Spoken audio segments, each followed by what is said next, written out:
অভিযোগ বলতে এই কয়েক মাস ময়না বিদ্যুৎ পর্ষদ দেখলাম যে একটা অভিযান করছে, বিদ্যুৎ চুরি রোধ করার অভিযান। এটা আমরা স্বাগত জানাই। যে রাষ্ট্রীয় সম্পদ চুরি হোক, এটা আমরা আমার দলের পক্ষ থেকে কিংবা আমি একজন বিরোধী দলনেতা হিসাবে কখনোই সমর্থন করি না।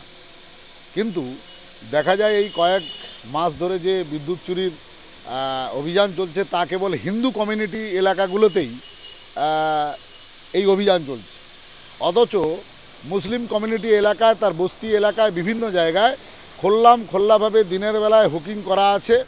অথচ আমি বুঝতে পারি যে এদের পর্ষদকে বলা আছে যে ওপর থেকে কেবলমাত্র তৃণমূল কংগ্রেসের ভোট ব্যাংকের জন্যই এরা আগামী দিনে যাতে মুসলিম কমিউনিটিতে কোনোভাবেই বিদ্যুৎ পর্ষদ চুরি করলেও এরা খোলা চোখ ভেবে দেখে এরা অন্যান্য জায়গায় চুরির পর্ষদের হিন্দু এলাকায় যাচ্ছে। আমরা কখনোই বিদ্যুৎ চুরির বিরুদ্ধে, কারণ এর রাষ্ট্রীয় সম্পদ চুরি হচ্ছে, এটা কোনোভাবেই আমরা সমর্থন করি না।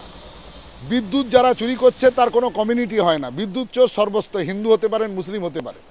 তা বলে এই নয় যে কেবলমাত্র হিন্দু এলাকায় হুকিংগুলো ধরা পড়বে, হিন্দু এলাকায় মানুষ বিদ্যুৎ চুরির ভিজিলেন্স যাবে, হিন্দু এলাকায় এসএস সাহেব নিজে গিয়ে চুরি ধরবেন, হুকিং ধরবেন।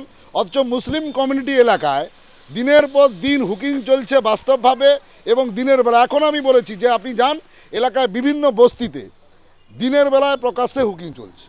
এর জন্য প্রতিবাদ জানিয়ে গেলাম। আগামী দিনে যদি এভাবে চলতে থাকে বৃহত্তর আন্দোলন করব, অফিস ঘেরা হবে।